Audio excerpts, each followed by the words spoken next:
Boy, that's a good coffee break, ain't it, Mr. Adams? 9 to 5 every day. We'll call on Mr. Cummings now to come make a presentation. Mr. Bill Cummings was superintendent here for... Come in, Mr. Cummings. I'm not going to say much. He was superintendent here for several years, and he wants to make a special presentation to Mr. Perryman. God, I feel a little bit old. You know, I didn't go to school, Mr. Perryman. I'm the only one that's been up here graduating Kennett, hadn't he? But I didn't think it's long to get out of high school with Jerry Fowler. If I'd been in about 6 years, I would have had... he came next year after I graduated, and we're not going... Anybody can figure how long he's been here and tell how long I've been out of school. But I didn't have the pleasure or the honor of going to school to him. I had the honor of working with him for several years. And you might say he's responsible for this ag building down here, because he come up one day and he said, "You seen my classroom?" I said, "Yeah, I've seen it." He said, "Have you looked at it?" "Well, yeah." He said, "Have you looked at it very good?" I said, "No." He said, "Go down here." So we go down there and had that little bitty wooden thing down there. You know, we could have stayed at the fire and probably made money right there. But you don't do those things. He said, "How do you expect me to have class and thing like this?" "Well, you've been having, haven't you?" "Yeah," but he said, "We're growing." I said, "Well, what are we going to do?" He said, "I need a new building." I said, "What kind?" "Well," he said, "we got any money?" I said, "Little." God knows we didn't have but little. Because it's been over the last few years, you don't have very much money. At that time, we were still poor. He said, "I want you to go with me over to Hartshorn. Today you've got a brand new one." So we go to Hartshorn. Boy, that thing really looks good. To me, it really looks good. It's big. It's quite a bit bigger than that one. He said, "I want one just like this." I said, "That big?" He said, "Well, no, it don't have to be that big," but he said, "I want one just like this." So we looked it all over, made some numbers and figures and prints. And we presented to the school board, and they said, "You got the money." I said, "Well, we don't know what it's going to cost." So they said, "Find out." So we found out what it's going to cost. And that building down there complete cost $32,500, and that's with the septic tank. Now you couldn't even pour the floor for that. So I guess it was a good deal we got it there. But he kept nagging, you know. Finally, you know, he wore out 2 or 3, 4 or 5 vehicles of his own. He got needing a vehicle. So we got a little bit more money. So we really put him up in style. We go to Army Surplus. Buy that old 4-door International pickup, and he drove how many years? Long time. But anyway, that was his first vehicle. I notice now he's kind of got up in style and been driving a... Well, that's the second one of those, isn't it? Yeah, you see he's come a long ways. And, you know, but I think the people around here lots of times they haven't appreciated him. But, you know, you got to look at one thing. That sucker been here 37 years. And, you know, I can't ever remember ever hearing anybody gripe about him. And that's in Kenner, Oklahoma, people. That just don't happen.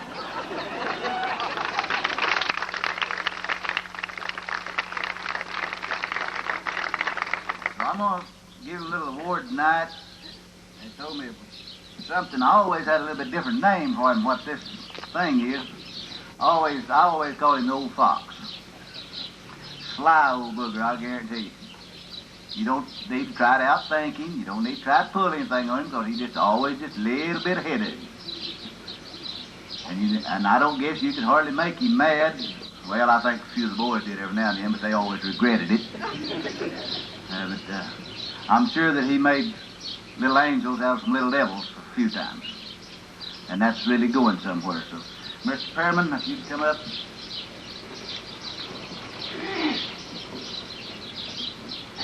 I believe this is the wise old owl.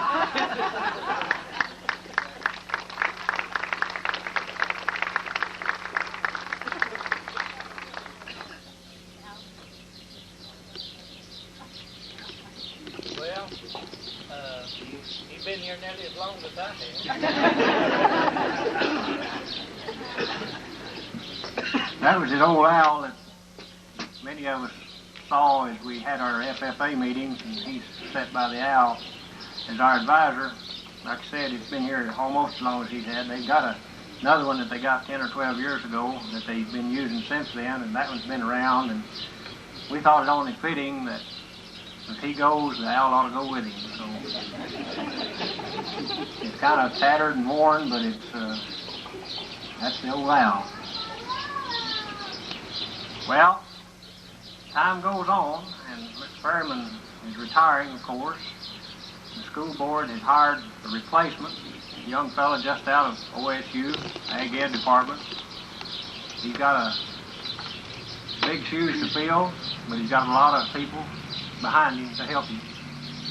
And this time I'm going to call Steve Reasnor to come up and present Mr. Perryman with a little token of appreciation. Steve will be the new ag teacher when school starts this fall. Thank you, Bill. First, I'd like to extend a personal thank you to Mr. Perryman because it was really under his influence that I did decide to become an ag teacher. And I'd also like to thank the school board members, the community, and the school staff for supporting me for becoming the new ag teacher here. I'd like to present Mr. Perryman with a plaque now.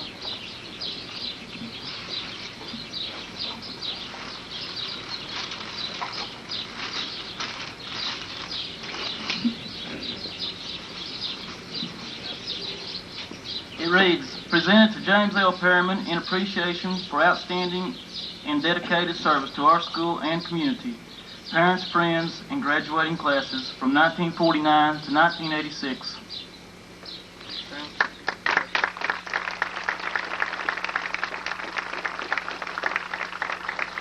Thank you, Steve, and good luck in the years ahead. It seems like everybody's wanted to give him something tonight, and he certainly is deserving of every award he's received.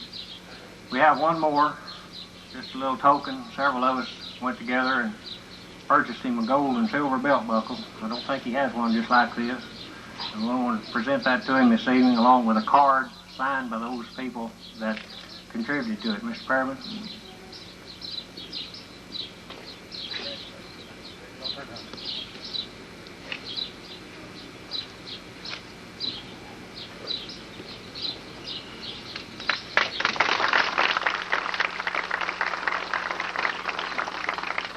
This is truly your day, Mr. Perryman. But we realize that these 37 years, you haven't done it alone. Clarabelle has been by your side. You've lived in many places in this community, in the country, here in town. You've come at 2 and 3 and 4 o'clock in the morning and doctored our cattle that were sick, and some of them were already dead, but we called you and you still came and made the effort to revive them, and maybe you just made the effort to encourage us a little bit when something was wrong with one of our animals. We've all called you at different times, and Miss Perryman, Clarabelle, answered the phone many times, and I've called out to the house, and she's answered, and she's always been pleasant and always been helpful. I know that she's always been helpful to you, and without her, you wouldn't have had as much success as you've had. Miss Perryman, it isn't much, but I've got a potted plant here that I want you to have, and it's from the people at Kenna, and we just appreciate you and the support you've given Mr. Perryman and the support you've given each of his students, and the times that we've aggravated you on the phone and other ways, and you've been pleasant, and it's been a real trooper. I'm going to give you this plant just as a token of our appreciation. And they told me at the flower shop that it didn't take much care, so if you want to go off on vacation, be gone a month, it'll still be alive when you get back.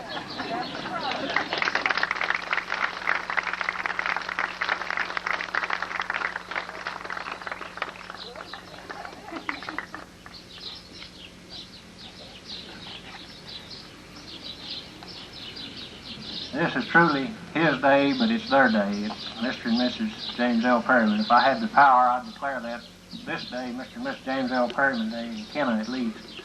and it's not over the whole country.